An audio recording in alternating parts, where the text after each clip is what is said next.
Scott Wardell is a financial advisor in the great state of Minnesota. I should say Minnesota. With over 35 years of experience, he's also the author of Retiring in Turbulent Times. Scott, welcome to the show. Thank you, David, for having me. I'm delighted to be here with you. So, wait a minute. Turbulent times? I mean, everybody else is like thinking things are great right now. I mean, you're the only one who thinks they're turbulent. Why are these turbulent times? Help me out here. Yeah, absolutely.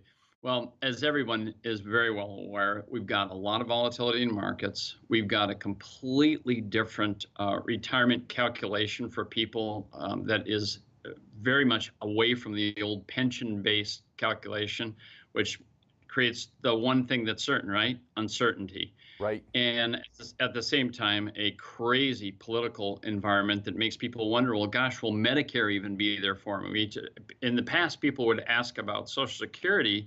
Now they're asking, well, how about Medicare? Is that going to be there for me? So turbulence and uncertainty, I kind of use them synonymously in my book here. So we're not talking about the markets per se, which I think of when I think turbulent, but in terms of uncertainty, you know, I know what you're referring to is that we've gone from the pension model to the 401k model now, where your balances could drop by 50% in a matter of a couple years, right? I mean, that happened to people twice since the turn of the century. So the question is, what can people do with their 401ks to improve, or I should say decrease the chances of that happening as they approach retirement? And then ultimately, how can 401ks be reset for distribution when people are ready to really pull the trigger and retire? Right, David, it's a great question, and part of it really comes to the fact that 401ks are almost all set up for accumulation.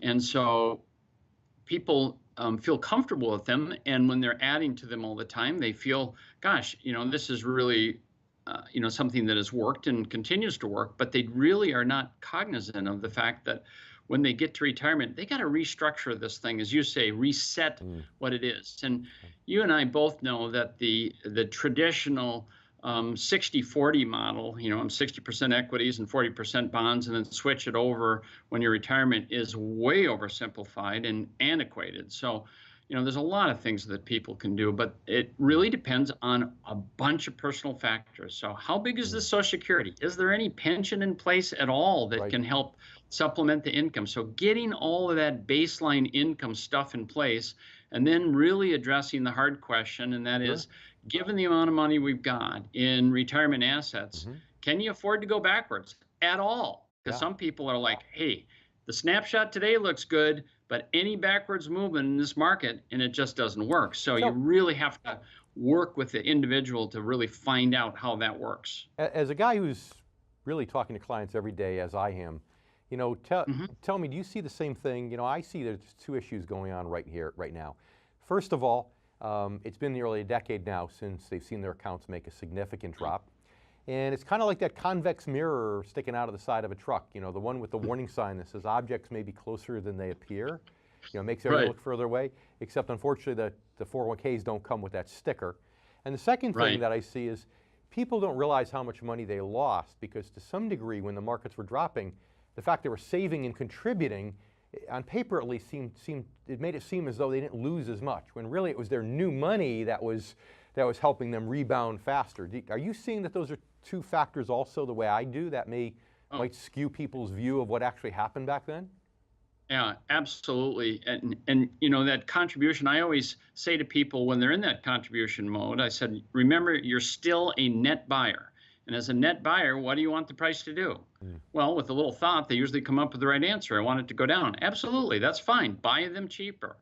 But on the other hand, when it comes time for distribution, we can't afford that anymore. And you are so right, is if I could wave a wand and get my wish for how I work with people, I would have everybody come and start the planning within 5 years of what I would call the intended retirement date. Because as you know, what happens is people say, well, I'd like to retire in 5 years or whatever that date is. And then when it gets a little closer, they're like, well, it's not quite so urgent and I don't feel quite so ready. And then it gets pushed out. But if they start to work with you within 5 years of that intended date, then, as you know, there's a lot that we can do to help support and get the actual retirement and distribution plan set up.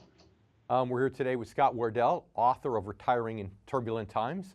And yeah, Scott, I mean, it's amazing. Unfortunately, sadly, we see people within a year of retirement. You see it too. I want to retire in 6 months. What do I do?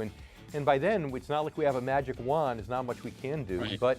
But with that having been said, I want you back for the next block, and I'm going to ask you to bring your magic wand. Stay with us. We'll be right back with more here on The Income Generation. Now, it's time to welcome back Scott Wardell, author of the book Retiring in Turbulent Times.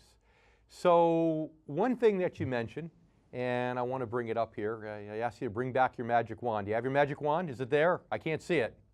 Do my best. Okay. Do my best. You said that not only do you need to reset their thinking from accumulation to distribution, that is our income generation members, those approaching retirement, but also you said reset their thinking about taxes. Right. Talk to us about how you do that. Absolutely. First of all, people come to their retirement planning with certain perceptions on how they're going to set it up and what might work. And one of the things that we discover a lot, and first of all, with the new tax change, we would like to immediately run an analysis for people that says, okay, here's how you personally are affected by the new tax bill, whether your taxes are going to go up or down. But I'll tell you one quick little story. I had a new client I was working with, and he was brand new to me, and he came in and he said, you know, would you take a look at my taxes? Something went a little awry on them this last year. I said, sure, I'd be delighted to. Let's take it. I said, what's the concern? He said, well, my tax bill went up by about 20%, and I didn't feel like anything really was that different. And so I said to him, wait a second, did you turn 70 and a half this year? And he said, yeah, I did. And I said, okay, so you took a required minimum distribution, and he was in that space that so many are in, where frankly, when he received one more dollar of income than he had the year before, it pushed, in some cases, 50 cents, in some cases, 85 cents of Social Security into that taxation spot as well. Mm-hmm. So he got $1. He paid tax on $1.85, sure. And it just completely blew up his tax situation. Well, as you know, David, we work a lot on cash flow. When you're retired, cash flow is king.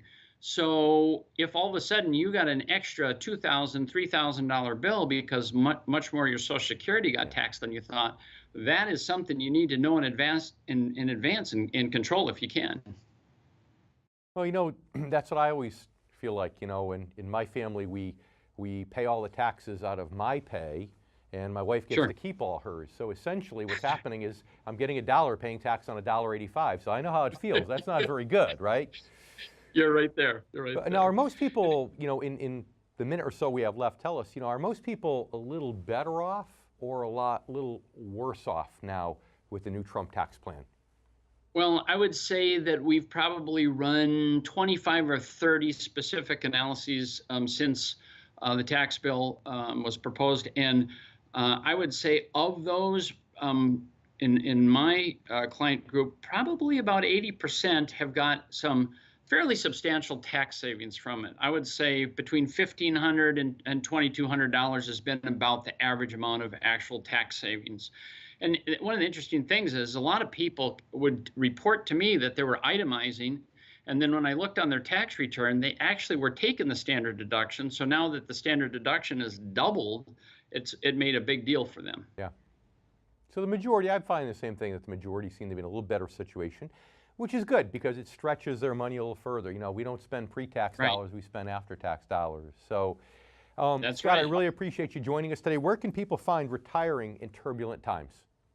Well, we have it on Amazon.com, so they can go to Amazon. They have to put the words in precisely, though, Retiring in Turbulent Times, and it'll pop up, and they can buy it right there. I love it. Before we go, one quick thing. Can you please pronounce Sure. the name of the state that you live in for us? Minnesota. Okay, a little lag on the O. I love it. Scott, thanks so much. It's been my pleasure. You stay with us, too. We'll be right back here on The Income Generation.